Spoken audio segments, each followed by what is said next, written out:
Welcome to the B2B Thought Leadership Podcast, where it's our job to share insights on how you can become the thought leader in your niche.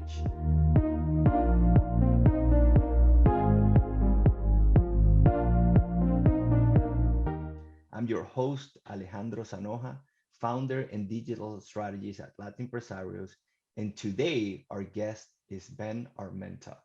Ben is an experienced business and IT consultant in the greater Houston area. Since the early 2000s, he has worked to help organizations face the toughest challenges head on.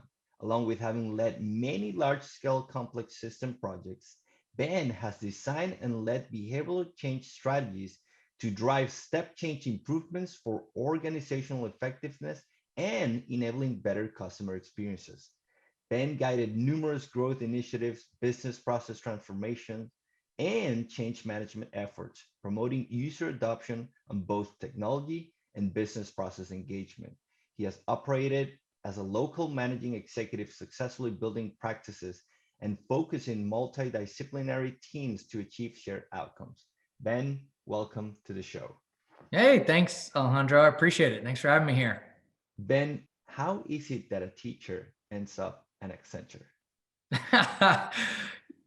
How is it that a teacher ends up there? For anybody that knows me, I am not afraid to take risks. And I'm not afraid to listen to the advice of others. Um, I've always had a passion for working with people. And if you think about the different jobs and steps I've had in my career path, whether it's working in public education, whether I was a firefighter at one point. I worked in a wide range of jobs and professions. I waited tables. I did a lot of different things, but they all involved working and helping with people. They all involved solving problems. Most of them involved solving very high stress problems. And along the way, I met some business individuals and folks who were in consulting who just kept planting the seed over time that might be a good fit for me. And so when the stars aligned with my personal life and my professional aspirations, I decided to make that jump and ended up beginning my consulting career at Accenture and loved every minute of it, learned a ton, and am very appreciative for that experience. What do you think is it that these people that guided you and planted the seeds saw in you? What do you think were those skills or those attitudes, or what is it that made them think that you could be a good consultant? The best consultants have a handful of consistent traits. And it doesn't matter if they're in IT consulting or strategy consulting, or maybe even in other professional services. I think those types of individuals have a high attention to detail. Mhm. They're very outcome focused and less so about themselves, more so about who it is that they're working for. It's somebody else's problem or challenge that if they could have solved it before, they would have, but they're bringing you in for a reason. And so, I think I demonstrated over time collaboration, finding clarity when in the midst of ambiguity and complexity, breaking things down into simple, digestible, manageable steps. Really, if anybody who has a job and if they're able to do those kinds of things, design a new process, find a different way of a more efficient way of solving a problem.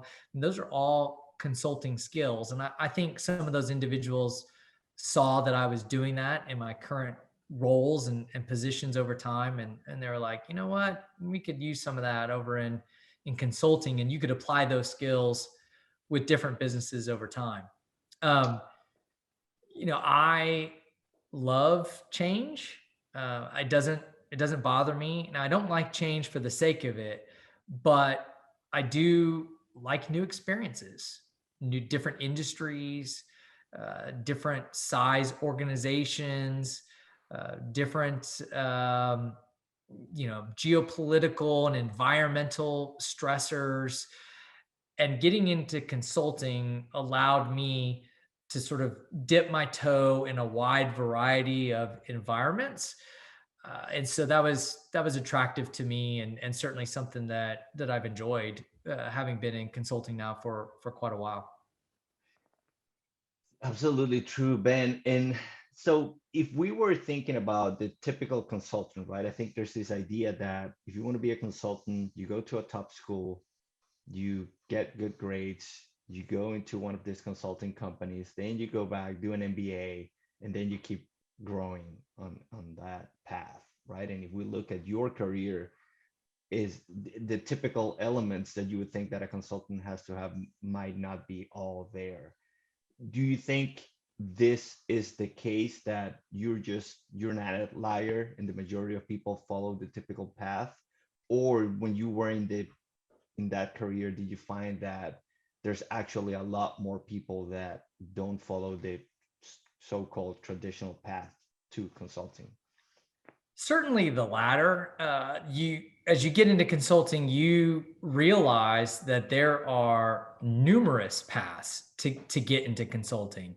And the traditional path of going to business school, maybe eventually getting your MBA, doing some strategy work, that's a great path. And you, Mhm. you can learn a lot, and a lot of people have been successful with it. But when you go to consulting firms and you really get to know their people and their background, the best consulting firms have built a pool of resources that are very diverse. Mhm. One of the best consultants I ever worked with began his career as an attorney, and eventually got involved in business and commercial litigation, got connected with businesses, and realized that he could use those skills differently, but still interpersonal skills, still problem solving, still working under time pressures. And he's a great consultant, and now partner with Accenture. So for I have spent quite a bit of time over the years mentoring others Mhm. who have wanted to into consulting. They've been maybe operators in oil and gas, or maybe they've also been in public education, and they have aspirations to make a move. And you have to be thoughtful and strategic on how to get there. Number one, you have to have a network. You have to Mhm. know people who are in consulting, who can mentor you and give you ideas and thoughts. Number two, you can't be afraid of hearing no, because you'll hear no a lot. Mhm. You'll apply at one firm, and they'll say no for whatever reason. You didn't go to the right school, or you don't have enough experience, or you just have an undergraduate degree, and y- you're just not what they're looking for in that moment. And as you develop a way of articulating how you've already been working as a consultant, how the Mhm. things you've already have been doing really has been consulting, and as you refine that narrative, then you're able to represent yourself as already a consultant just looking to join firm X or firm Y. And that's when you start to see people being able to make that jump and that transition. So um, you just have to be listening and ready for when that door to opens, when it opens up, and then you step in. So I I think there's a lot of paths to becoming a consultant, and I'm an advocate for people, if they want to get into it, that they don't shy away from taking the risk, networking, and starting that journey. It's not going to happen overnight, but it's totally doable. So many great points that I want to follow up on, Ben. So you mentioned the ability to getting people to tell you no and keep moving forward. At the very beginning, we also talk about taking risk, that you're not afraid of taking risk. And I think that for entrepreneurs, usually that risk is what other people perceive it, but for us, it's more of yeah, I know it's not a sure thing, but I have the confidence that I'm gonna do it. I Mhm. It's funny, I have conversations with my wife about projections or what we're gonna do, and she's like, well, but you never know if clients leave, or you never know if you're gonna find more clients. And in my head, I'm like, well, I've done this several times from 0 to 6 figures, and now I just trust that I'll figure a way, right? Like I'm not absolutely sure that there's that this is going to be the way, but I'm absolutely sure that I'll find a way. So when you think about risk, let's go back to those decisions, those embracing risk. Is it just like, hey, I want to do this, and this is how I'm going to do it? Like when you say, hey, you're going to have to take a risk when you make that career change, how do you go about understanding what the risk is, and I guess assessing how comfortable you are with that risk? Let's say if you were going to do a career change, if you're going to make an investment, if you're going to make a hire, there's risk in all of decisions. How do you Mhm. assess it, and how do you understand your level of comfort with in each of those cases? So I think everybody needs, to your question, they need to define for themselves what tolerances they have, and stay true to themselves. I come across a lot of individuals who might be very analytical, and they need a lot of detail, and a lot of data to get comfortable with the risk. Hmm. And then I come across other individuals who are much more visionary. And so they need some imagery and a clear picture of what the future might look like. It's not right or wrong. Both Hmm. both are fine. What you need to do though is ensure that you stay true to yourself. And if you're the analytical type, get the data, get the information you need to get comfortable. Do the research. If you're the visionary type, get the whiteboard, spend time up there, create, articulate the vision. Personally, for me, I kind of fall somewhere in the middle. And the litmus test tends to be, what is the worst case scenario? And am I okay with handling the worst case scenario?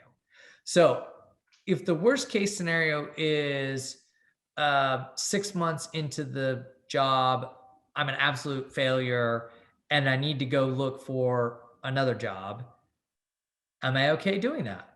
Am Hmm. I, on the personal side, on the professional side? Can I handle that?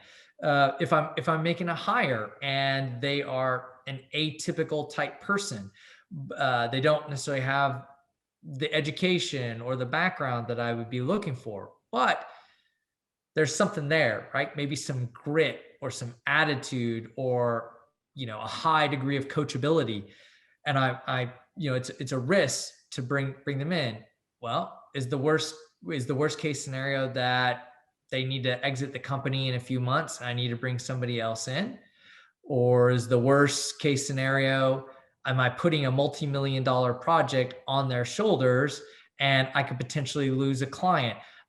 I think about the worst case scenario, and if I have a continuity plan in place, and I'm comfortable with it, then I make the decision. I'm usually pretty fast at assessing those things. And which means, in life, I've had different failures. I've made Hmm. wrong choices along the way. And those are just learning moments that have helped me become successful over time. But I feel sometimes that, um, perfection is definitely the enemy of progress. Hmm. And I try to figure out what is good enough, thread the needle, and keep going, keep going, keep going. And that typically leads to more opportunities, more growth, more ideas, and that's just kind of where my risk profile is at personally. And do you think that tolerance that you have with risk, because you mentioned something about like failing and getting comfortable with it and making decisions fast, and do you think that comes from failing, overcoming it, and being confident that you're going to find a way, or has that been always like that for you? Because I think a lot of that comes to fear. A lot of people fear making mistakes because of the criticism and all these other components that don't let them move forward. And they say that they just wanted to be perfect, but I think sometimes that's an excuse of this fear of being criticized. And it seems that you don't have that fear, that you trust yourself, and that if you think you assessed it, you think it's a good decision, I'm going to move forward, knowing that if it goes wrong, I'll take ownership of that and I'll learn something. Do you think this is something that you've cultivated, or if you look back, is this something that you always kind of had in you? Definitely cultivated. It takes work. The other day, I was in the car with my son, and I can't remember what the start of the conversation was, but he asked me what my greatest fear was, and I told him embarrassment. Mhm. And I think that's the truth. My greatest fear is taking a risk, putting my brand on the line, sharing what's on my heart or whatever, and people judging that. But I have found and learned over time that the more that I am genuine and authentic, the more that people respond with authenticity as well. And even if that means criticism, I've survived. I'm a Mhm. survivor, right? It's okay. I'm stronger. The moment might suck, but the journey is great. Mhm. So I just, yes, I mean, I think it's natural for people to be afraid, afraid of what their family might think of them if they go and start a business or do something and it fails. Afraid of what if I take this job change and it doesn't work out? Am I going to be able to go back to doing what I did before? Afraid of am I going to be able to look my kids in the eyes and Mhm. say that I tried this and it didn't work out? But risk also creates a bit of respect. I Mhm. respect people who Mhm. who have faced fears and failures head on, and I personally feel a sense of commitment to those who have failed and want to help them and want them to be successful. uh, as a small business owner now, there's a great sense of pride in business owners helping other business owners. It's Mhm. hey, I've got this idea, or I've got this lesson learned, and how can I share or make a connection for you? Um, and I think that's human nature. We all want to help others. It feels good when you help Mhm. others.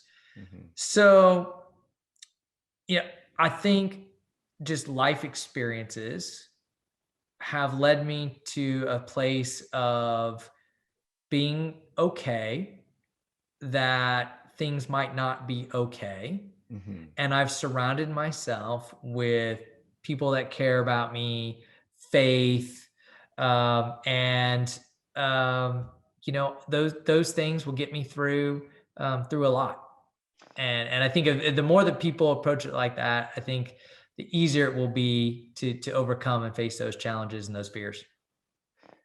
So you mentioned that it's something that you've built, right? Like getting comfortable with uncomfortable so that you can face these fears and these challenges. If you were, and I asked this, like the question is if you were to set up a course, right? Like if you were professor of uh, being comfortable with discomfort, what would you say are the what would that curriculum look like? And I ask because I read a lot of Stoicism, and Epictetus talks a lot about that in terms of being comfortable, even with, he says, how would you react if your wife and kid dies. And he takes it to the extreme, right? And he says, you should not react. And you got to start small. He says, what happens when you spill a little bit of wine? Do you react or not? That's how you start, right? And then slowly you build up to facing death, your death or death of others around you without reacting, because that's a natural process. So if we were to put you at a university and we're going to teach this, which I think it's one of the most important skills you can have, and you're going to be professor of getting comfortable with discomfort, what do you think would be, I don't know, the exercises, the courses, the books? How would you structure that course? It probably would have a combination of several exercises. I think uh, pushing the students to face a significant fear and to think about not reacting so much in the moment would be a part of it. I think that there's learning how to be proactive instead of being reactive. Your greatest fears are often not realized when you plan ahead and you think of contingency plans and you don't put all your eggs in one basket. I think another exercise that's very worthwhile is guiding others, right? This idea that one of the skills any teacher uses in the classroom is having a student teach back the lesson or to teach their peers. The same kind of applies in business. I've been very fortunate as a consultant to have the opportunity to provide counsel and advice and to look at other people's challenges and situations. Well, in doing that, I've been able to then apply some of those lessons and experiences to my own business and to my own challenges. And so then those fears, I've got experience to draw on in facing those fears. So in a course like that, to allow them an opportunity to guide others and to coach others and to provide a different perspective can give them the opportunity, when then they're faced with that kind of fear, to take a step back and say, okay, how would somebody else look at this situation? What's a different perspective than just my lens on this situation? So, a combination of all those probably coming together in a course. So let's keep talking about fear.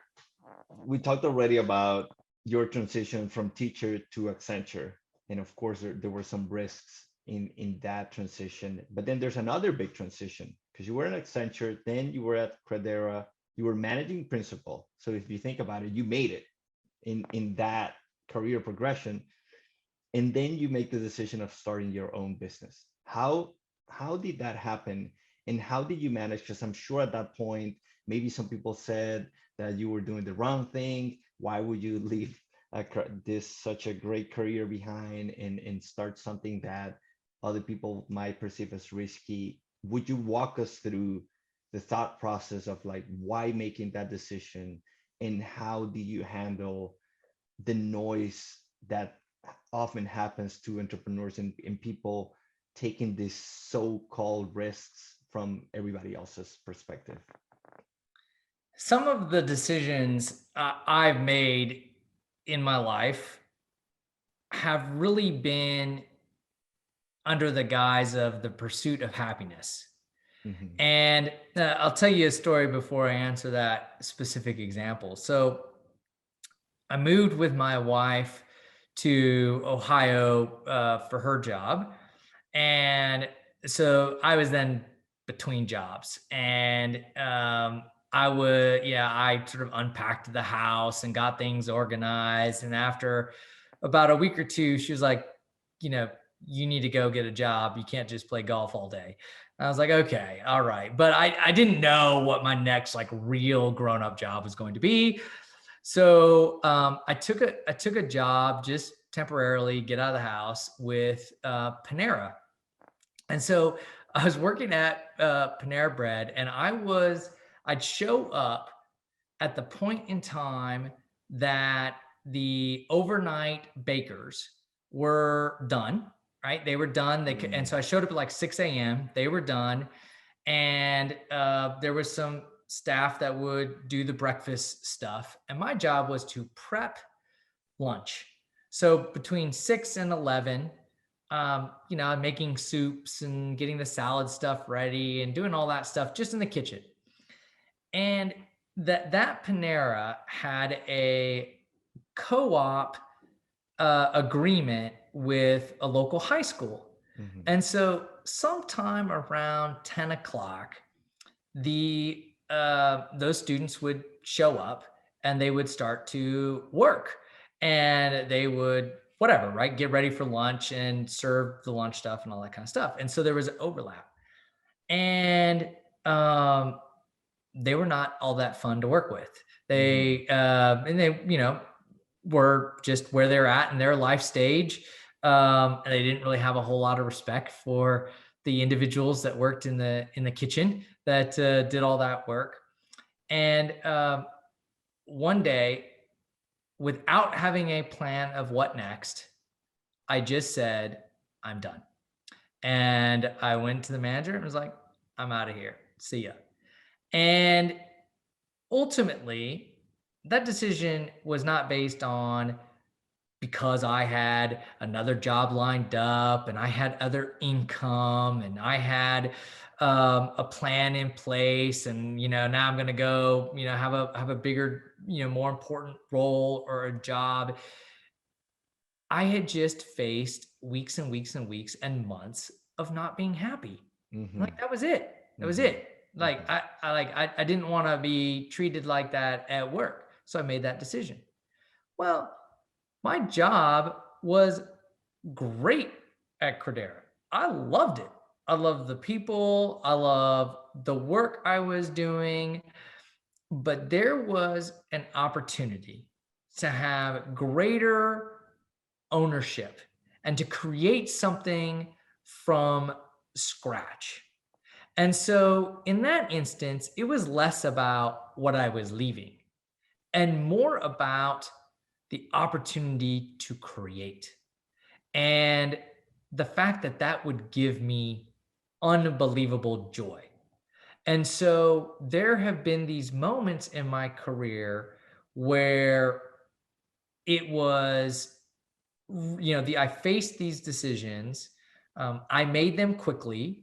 I didn't have all the data or all the facts or all the vision, but I knew that if I made that decision, I would be happy. And that was enough. And that was enough for me. So yeah, I had a great, awesome career at Accenture. I learned a ton at Credera as well. The opportunity to run a P&L, to have a practice in Houston, to help grow that company. Some of my great dear friends are still there. It's a fantastic firm. But I asked myself, what would it be like if I could create something in a vision that I would birth, and with the people that would buy into that vision and that idea. How awesome and fun would that even feel like work? mhm, And the mhm. answer was, it wouldn't feel like work at all, and that would be a ton of fun. So I made the decision, and that's how I was able to leave Credera and start my own business and become an entrepreneur.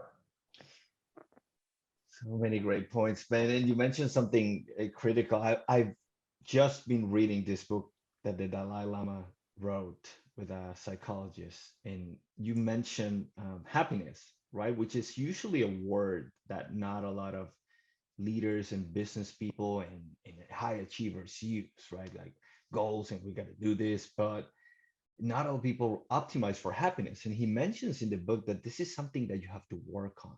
You don't just arrive at a happy life. You have to define what a happy life is for you and work towards that. And so far in the conversation with everything you've said, it's clear that you have a good intuition, that you've worked on it, and that you listen to it when you're making these decisions. There's a lot of people in life that don't do so. So if somebody, Hmm. and I think that makes them unhappy. And of course, you have to develop that intuition, right? Because like you said, the high school kids, your intuition when you're in high school might not be the best, and maybe Hmm. you shouldn't listen to it at that point. Hmm. So more or less typical same question that we asked before about the class. If you were in, and I'm sure you've done this with the people you've mentored, if you would be mentoring somebody on two things. Number one, how to develop that intuition and optimize it for your own happiness.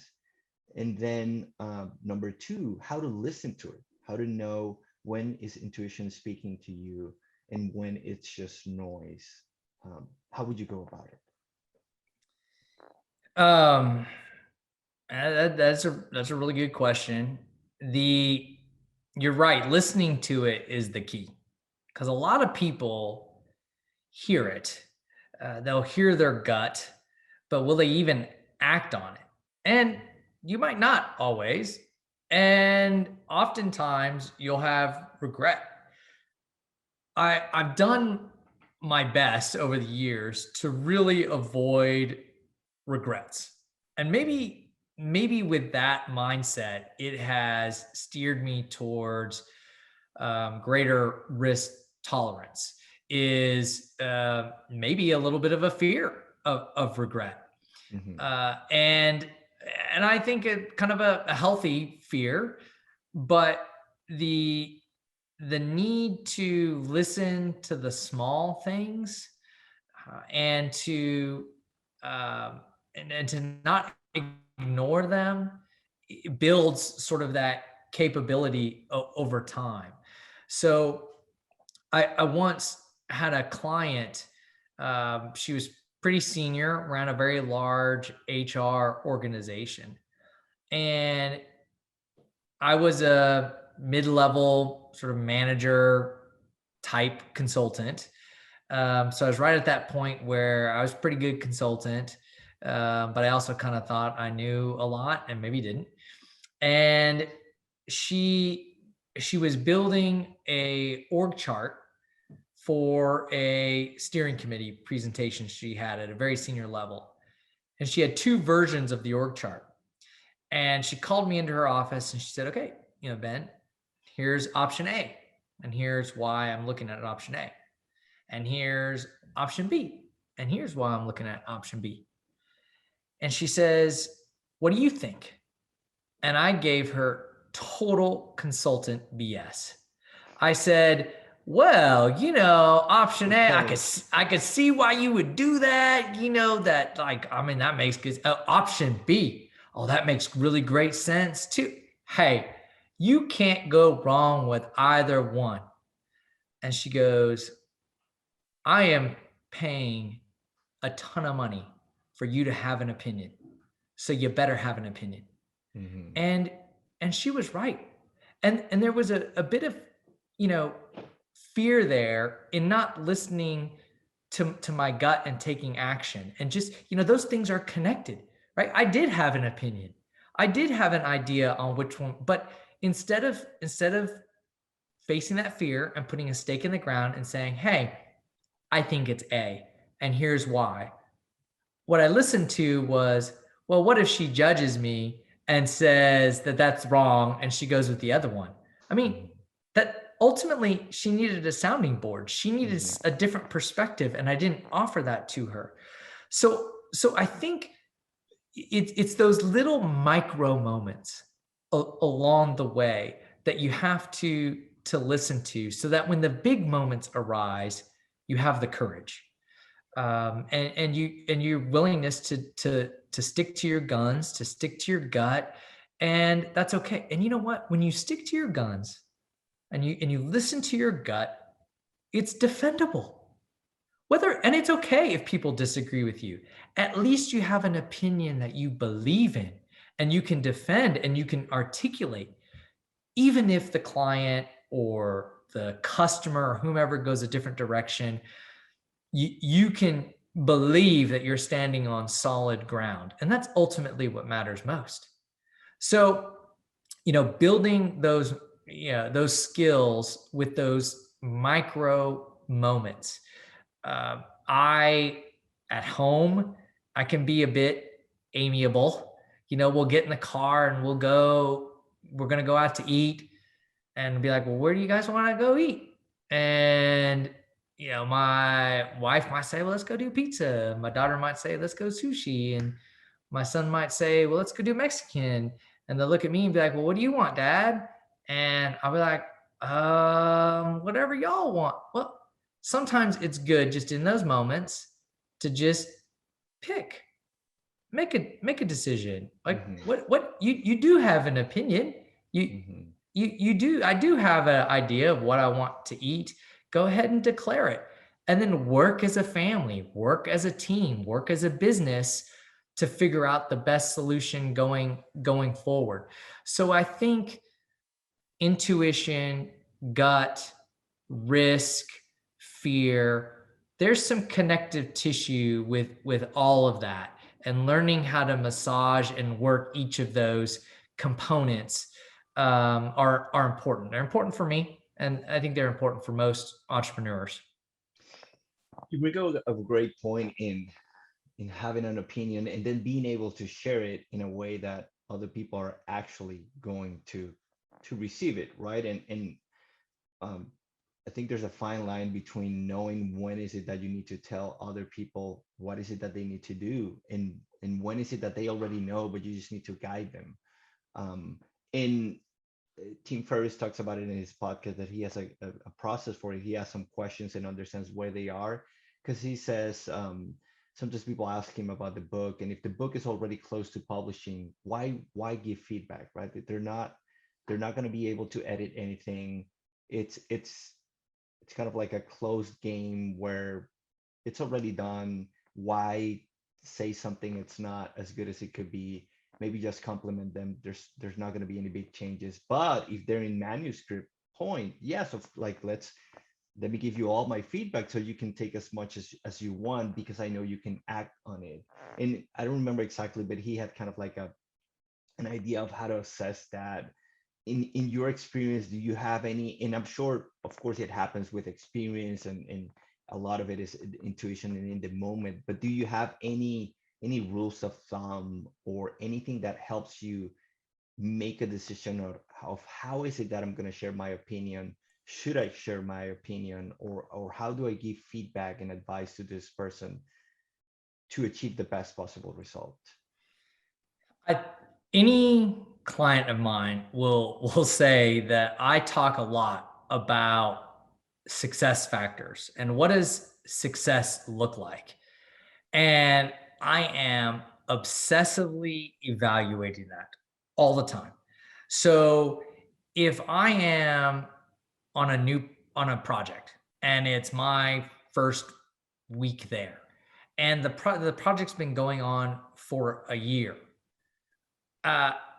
if I blurt out all these things that they could or should be doing differently, is that going to help in the moment them get funding for the next phase 2 weeks from that day?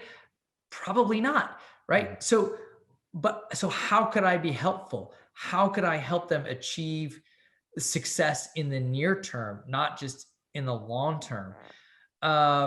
And also understanding what are my contributions in the moment. Am I there to tell them more about their company or their business or their industry?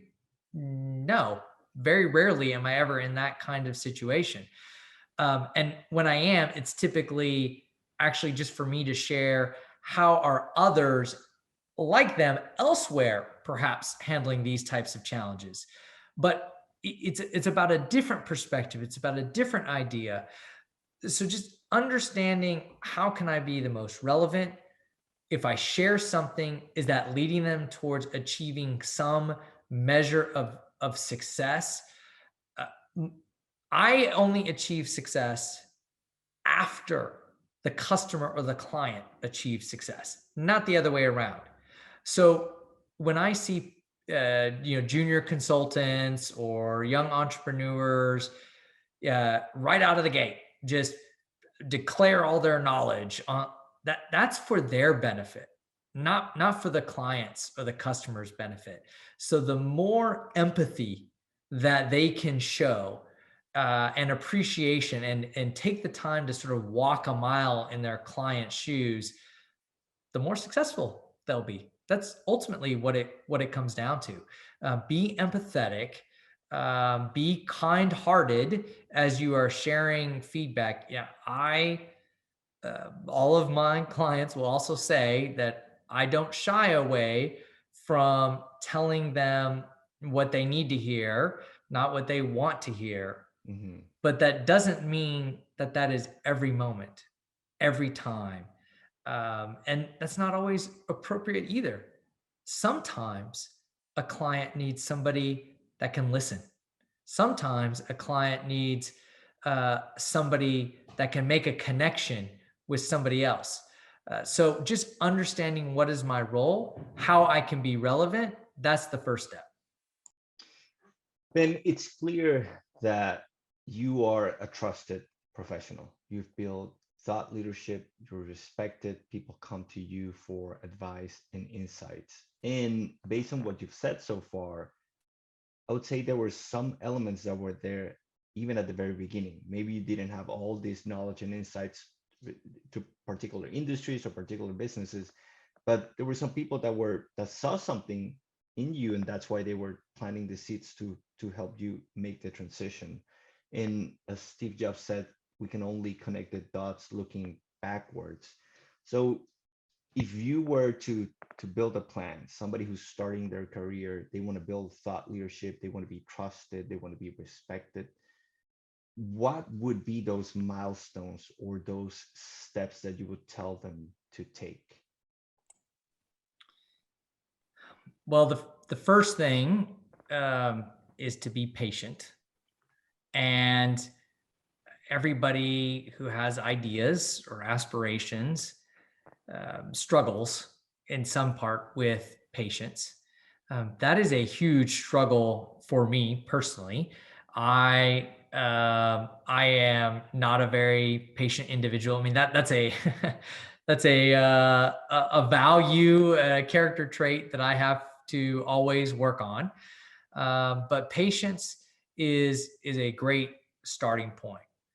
The second thing is to surround yourself with individuals or people who are willing to invest in you, who are willing to mentor you, to tell you what you need to hear, uh, to shoot it to you straight. There's nothing more frustrating than individuals who aren't willing to just tell you, you know, rhetorically speaking, that you got food in your teeth, right? I Mhm, mean, just mhm. just tell me what I need to work. I can't become a better professional or a better person if you don't tell me that you thought what I said was incorrect, or I should have delivered it a little differently. I need to know. I need to know that information. So a lot of young professionals are hungry, and that's great. But are they coachable? Mhm, And mhm, coachable, and being coachable doesn't mean willing to say, hey, can you share with me some feedback? It's willing to say and ask for that, but then to do something with it, and then to follow up and say, am I making improvements? mhm. Are you seeing a change? Hey, I heard you said X. I'm trying to do some of that. Are you seeing that? What else can I be doing? So having those types of men, I've had a lot of mentors in my career. Individual, not all of them were supervisors. Yeah, quite a few of them were just, some of them were clients. Some of them were in other careers and professions, but they could just see, and be a sounding board for me, and they could give me a different perspective. So seeking all that out is really really important early on in anybody's career. I think if they want to be successful, so patience, mentorship, um, not being afraid of failure, all of those definitely come to mind. That's a great point. And you mentioned a while ago that when you were sharing the story about the client that in that point in time, I think you were in a managing position and you thought you knew more than you actually knew. And now you make that comment, right? And to your point of being coachable, do you think that's something that it's a transition that happens at some point in your career and then you're able to grow even faster? And I ask this because I see myself when you were mentioning it. I played basketball competitively in high school and college. So anytime we had a new coach, I remember I used to like, oh, I know this exercise, and I used to like, I don't need to listen to these basic things on how to do it, right? Hmm. And then as I grew older, anytime I was in front of a new coach in weightlifting or anything else, even though I knew the movement, I was like, let me pay attention because they might have a different way, they might teach it in a different way. I'm sure there, even if it's the most basic movement, I'm sure there's something I can learn here about how they deliver it, how they explain it. And it was basically totally now I'm looking forward to learning the basics of everything that anybody can teach me, even though I think I might know, I'm still looking forward to seeing somebody else explaining the most basic points. And I think it's John Wooden that has a quote about teaching people how to tie their shoes. Basically, when he had the new people come to UCLA, and I think he had a record of 10 tournaments in 12 years or something like that, NCAA. And the first lesson he gave them was how to tie their shoes. And of course, all the players would look around thinking that he's crazy. They've been playing basketball their whole life. They're at the highest level. Why would they need to learn how to tie their shoes? And he explains that it's because if you don't tie your shoes right, you're gonna get your feet damaged because of all the friction, right? And then that's going to prevent you from training hard because you're going to have to rest. And then all the potential growth you had, now it's going to be 90 or 80 or something less than 100 just because of that little detail of not being able to tie your shoes. So going back to your point, right? Like you were at that management position, you thought you knew, and then you realize that you don't, and now you have this open mindset of like, let me always have this approach, even though I'm confident about these things that I know, I'm always going to have an open approach. Do you think this is something that just people have to go through, and at some point I had that moment, you had that moment, other people are going to have that moment? Is that something that just happens and nobody can help you, or you think there's a way to, either through a book or some resource or some course, to help people get there maybe a little bit sooner? Well, there's two factors in those moments. The first is the willingness of that individual to shoot it to you straight, Hmm. right? And to make it very clear on their expectations or their expectations of you, and where and how you fell short or what you could have done differently. And the second factor is your own personal humility.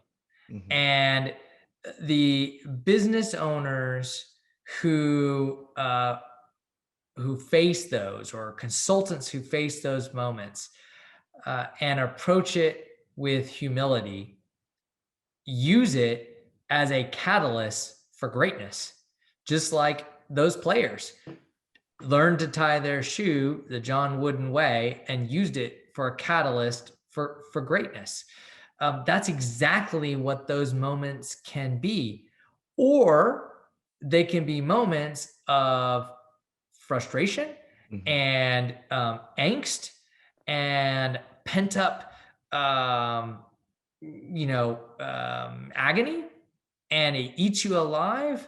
And now you're a complete opposite of pursuing happiness. And you're going down a path that is not going to lead you to where you ultimately want to be. So those are really what have to happen. And you make choices in life, Hmm. and you make conscious choices, whether you think so or not. I mean, you do. I mean, I had a choice in that moment. Yes, I was taken aback, but um, my option was I could just wallow away, try to get rolled off that project. I'm not connecting with my client, blah, blah, blah. Or I could show up the next day and be more consultative and exceed her expectations. And that's what I chose to do, right? Overcome that. And she stayed a mentor for me for a very long time and continues to be an inspiration for me. And, I think that that's just one example of many in my career. And hopefully the people that listen to this podcast think about that too. Have there been those moments where they've gotten feedback, and maybe even if they disagreed with it, did they take a moment, not overreact, just take a moment and listen and think about maybe how they would approach that scenario differently in the future. And if they're willing to do that, then they'll be on a path towards happiness and doing great things in their career for sure. Absolutely. And then of course that goes in line with building that trust, right? Like the more humble you are, the more people are willing to listen and ask. And we've we've talked a lot about the substance behind being trusted in being a thought leader, but there's also the component of the packaging of that substance, right? And you mentioned attention to detail. We've had a lot of professional interaction. I've seen you present at meetings. We've had several different calls, several different meetings. You're always on time. Your presentations are well put together. You are always well put together. Would you say this is something that you always had because your attention to detail, or this is something that you've been incorporating in just learning maybe from mentors or other people on how is it that you can, yes, work on your substance in your thought leadership, but also work on how you package that so that it's more easily accepted when being in front of others. I think it's a combination of both. Um, yeah, depending on what it is I'm working on, that will determine how much time I can spend to attention to detail. I've got a lot going on. So, my friends will say that I'm a horrible texter, right? I've got like no punctuation. I voice text and I won't correct the autocorrect mistakes. And I just send it. Um, but those are my friends. That's that Hmm. audience and that's that interaction. That's not my company or my brand or the work that my colleagues are doing, or you know the brand of my client as they're taking the work I'm doing and sharing it forward or broadly in their organization. And so um, I certainly was given feedback early on in my career on how to piece things together, how to build a story. I've been a bit of a storyteller, just personally and in my career. So when it comes to presentations, I rely somewhat on that, and that comes naturally to me. But anybody can hone that skill and Hmm. can develop it. But you got to go back to those things we talked about earlier. Empathy. If I approach it always from my perspective as opposed to my audience's perspective, I'll miss the mark. I Hmm. have to think about what they need to get from this content or this information, how the story needs to build over time. Is it one of those moments where you just rip the Band-Aid off and deliver the punchline up front and then give them the details? Or do you build and build and build and build and then deliver the punchline at the end? It just depends. Hmm. So that takes time. I do a lot of storyboarding in my work. I coach a lot of people who have big presentations coming up. Okay, how do we build buy-in? How do we build commitment? How do we ensure, like, if your audience left the room and they remembered one key message, what is it? Hmm. Okay, now given that, let's go back and look at all the content and what we're preparing. Are we preparing the right thing? Or have we buried the lead somewhere? That takes work. It also takes failure Hmm. and learning about, what is successful and what isn't successful. Um, Authenticity is key. People won't believe you if you're trying to fake it. So be yourself, and that goes a long way. And we've talked about so far on what can we do or what should we do to build thought leadership. Now let's take the opposite approach and let's talk about what are some of the things that people should avoid. Maybe some experiences you've had that you thought were going to help but didn't. And as an example, I always say that nothing against chambers of commerce, but I remember when I was starting my business, people recommended to join several chambers of commerce. I started going to some events, doing some networking. I did some and I realized that that was not the right move at the right time. I think there's a right moment in time in your business life cycle that maybe you need to join a chamber of commerce at the very beginning. In my case, didn't make sense. And if you're just starting from scratch, I would tell people that there's, right, like you were saying, like you have to optimize. I can't, like, I pay attention to detail, but when I'm sending the message to a friend, maybe I'm not as detailed as when I'm doing work for a client. So in all of these pieces and things you can do, are there some to build thought leadership in your career, be trusted? Are there some that you would recommend people either to completely avoid, or are some of the things that you would say, hey, I did it early in my career, maybe it was not needed, I would leave this for later on? Well, I definitely had similar experiences. Yeah, made even when I was at Credera and trying to build a local practice and a business. Making decisions that you think might work but didn't. When I started Stalwart, similar deal. I guess my biggest advice is don't put all your eggs in one basket and move quickly on it. Hmm. So, sales cures all ills in Hmm. businesses, and um, sales come when you listen to the market and the customers, and you're solving their needs or the needs they didn't know they have, not what it is that you know how to do.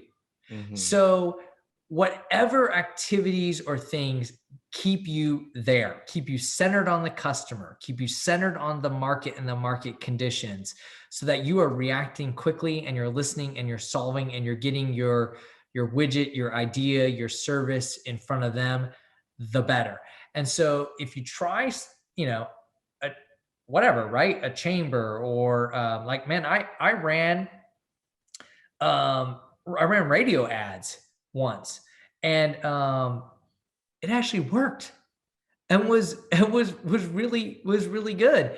And but I didn't necessarily know, and if it was going to pan out, and but it did. But that wasn't the only thing I was doing. I was still doing, you know coffee chats. I was still doing CRM, marketing and outreach. I was still doing, community events. I was still doing um, uh, activities with nonprofits to get, and sponsorships to get the brand awareness. Still doing all those things. And then if something didn't work, don't do it again. Hey, that was $1,000 down the drain. Okay, well, don't do that again this quarter, right? Hmm. Like, move quickly, And probably a headline on all of that is there's no silver bullet. Mm-hmm. So if you're approaching it saying, my business,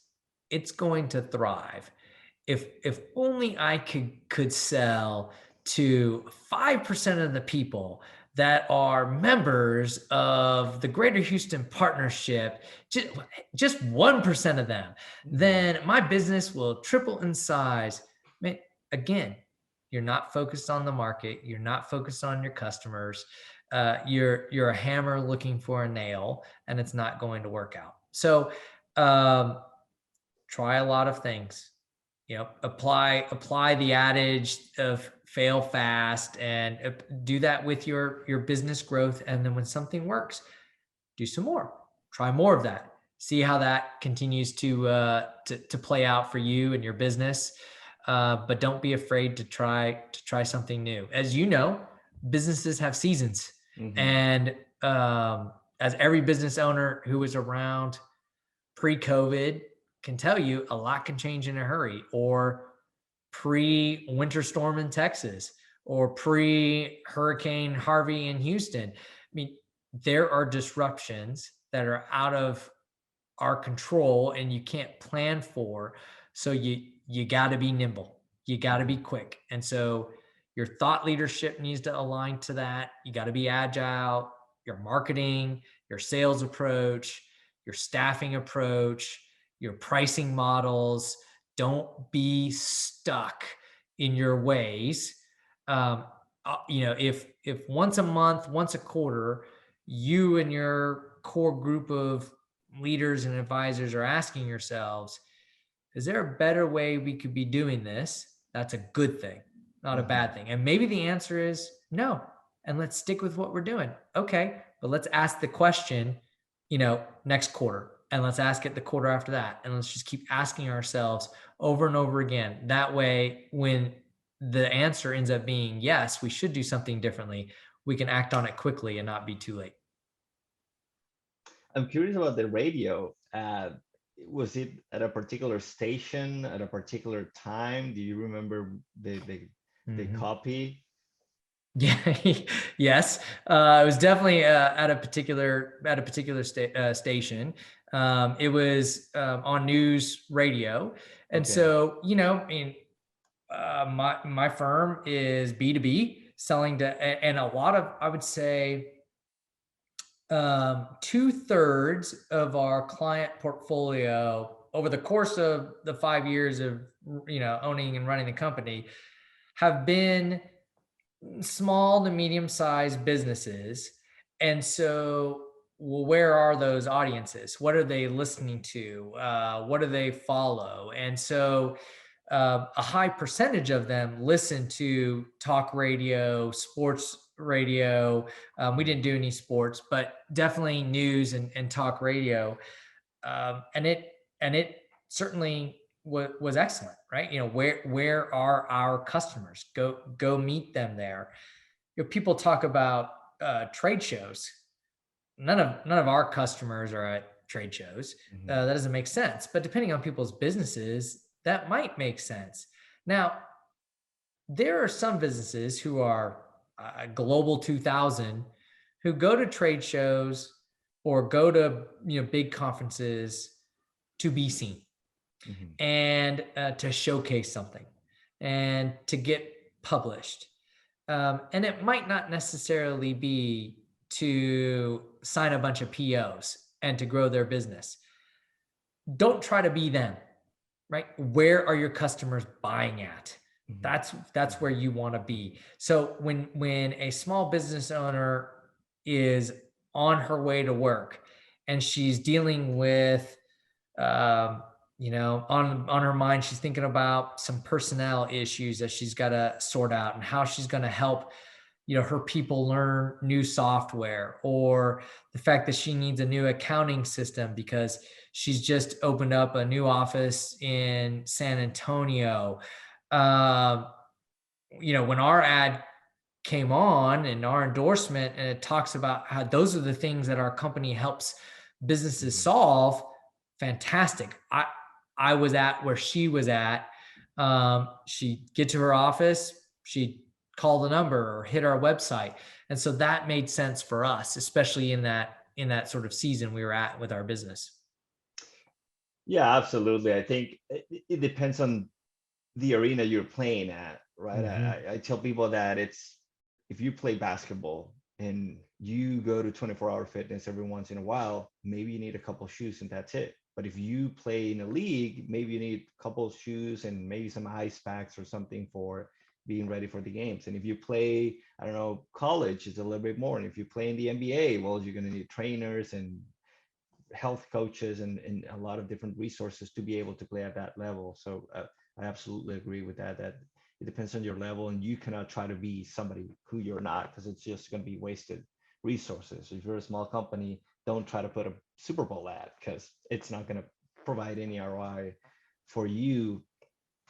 Now, Ben, we've talked about what to do, what not to do, risks, and many other things on how to build thought leadership. And I know you have a big career move now that could be also seen as risky and based on everything we've talked about so far, I have absolutely no doubt that it's what your intuition is telling you and it's the right move and it's going to be great. So could you tell us a little bit more about that decision? Yeah, definitely. I mean, as I've shared with you and your audience, being involved with people has been a huge passion of mine. It's a joy to to mentor others, to help others, to coach other businesses, to help other businesses. And as I've looked at what are those influences that have impacted me personally and impacted my business, um, what of those are within my control? How can I become a part of those other influences to help others? The answer keeps coming back to public service and getting involved in the public and political arenas. So I've just recently began exploring the opportunity to running for public office. It's been in the back of my mind for a very long time, and I just happen to be at a point in my in my career, personally, professionally, where this risk is an exciting one for me, and it would be a part of my journey on the pursuit of happiness. To get into a role where my community feels that I can be helpful to them, and every day I can work to serve them and to make the world that we live in a better place. That's exciting. Hmm. Tough challenges, lots of limitations. Doesn't matter what level we're looking at. Whether it's local, state, federal, lots of constraints. Right on. That's right up my alley. I get excited about that. I get excited about assembling the right teams. And so I'm currently embarking on forming a campaign, looking at the right role and opportunity, and going all in. And when I do, and when I jump, it'll be all in. I think you probably know that by now. It won't Hmm. be just a little dabble. It'll be go all in, be fully committed to the outcomes, and putting my focus on those that I serve. That's definitely where I'm headed, and I'm excited to be doing that. You mentioned that this is something you've been thinking for a while. Was it from the beginning of your career, since you were a kid, did you had an idea that at some point you would want to be in politics, or has this something you've been thinking about lately? And I ask because I've been reading about this big encyclopedia basically of the history of civilization and it comes a lot that theme in Greece and in Rome that basically was an expectation, right? Like you apprentice under somebody to learn a craft, then you would serve your country and you would be in the military. Then after that, you would go on and to start to do business or do some kind of economical activity and learn about that. And then at some point in I think there were some like age requirements, and after a certain time, you would serve under this capacity, and then after a certain time, you could serve in the Senate or at higher positions. Um, so it seems more or less that you're going through that route of doing a little bit of everything, and at each point in your life, following that intuition. So is this something that you planned and you thought about, or is it just something that happened lately that you saw that this is what you need to do next? Probably it's been in the back of my mind for a long time. I think that the idea of um, working for others and getting in and not being afraid of criticism and not being afraid of failure were, I think I would say igniters for this passion that, hey, if it's meant to be, it's up to me. Hmm. So I can't always just be on the sidelines. But when is the right time to say, okay, coach, put me in? It's kind of like having a kid. I don't know if there ever is a perfect time. So it, I feel like we're just at a point in our country and society where we just need more passionate, honest individuals to step Hmm. forward, who believe in something, whether people disagree with it or not, but they believe in something, and they want good things for their fellow community members. And so if I feel like now is the time for us to get that, then I should be a part of that solution. So, you know, uh, that's personally where I'm at. Yeah, I think it is our country and our community and our yeah, the city we live in. It's ready for more leaders like that. Ready for more um, experienced individuals from all different backgrounds.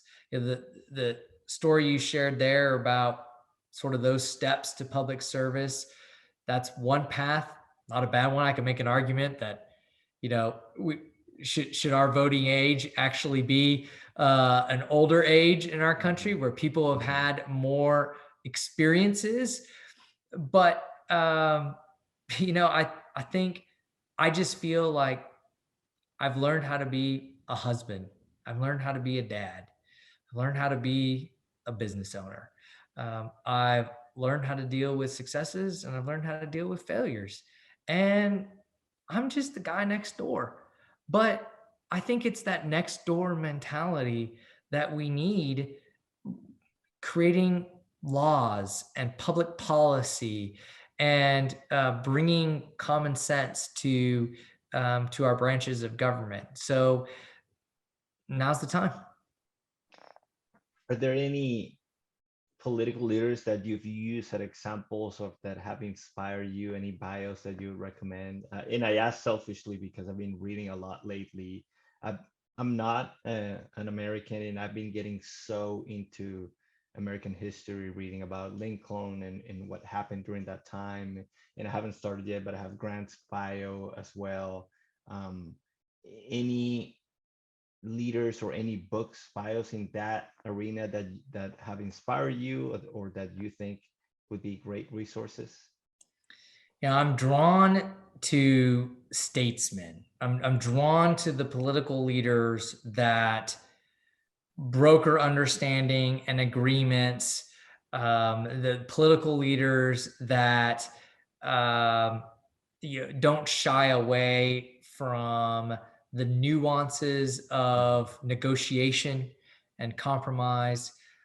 So I'm a fan of Stephen F. Austin and the risk he took with, building Texas into what it is, and planting the flag here for our early residents. I'm a fan of Eisenhower in at the point in time that he assumed the role of supreme commander, and he had to uh, get the British and the Canadians and the Americans and everybody to work in Mhm. concert to defeat the Axis powers. I mean that took political astuteness to pull that Mhm. off. So it's the statesmanship that I'm typically drawn to in those leaders more than anything else. Ben, do you have an idea of when can we hear more about this? Any call to actions, anything you would like to say to the audience if somebody's listening? Well, I'll be sharing a lot more over the course of this summer in 2021, and I will love to hear feedback from your audience on just what's important to them politically and from their public servants. And I think the more that we learn from each other, the better. So I'll be sharing more. Maybe I can come back and have a second appearance and tell more directly to your audience and show them where they can contribute and give me some great ideas that I could use going forward. But it's going to be a fun 2021 and beyond, and I'm looking forward to it. Ben, this has been a great conversation, and I'll take you up on that. I'll be looking forward to having another one if that's the case. I want to be respectful of your time. Any last parting thoughts, any last call to actions, anything else you'd like to share? I think the most important thing is that we're all in this together. Mhm. And no business owner, no entrepreneur, no consultant, no dad at home, mom at home. Nobody should feel like they're going at it alone. And over the last year, we've learned how important relationships are, especially when we're made to be distant from those that care about us and we care about them. So let's look out for each other. If there's anything I can do for any of your audience members, I'm happy to help them. And I'm very glad that you invited me to be a part of this podcast. Thank you for being here, Ben. Thank you to the audience for being here with us as well. And we'll see you in the next episode.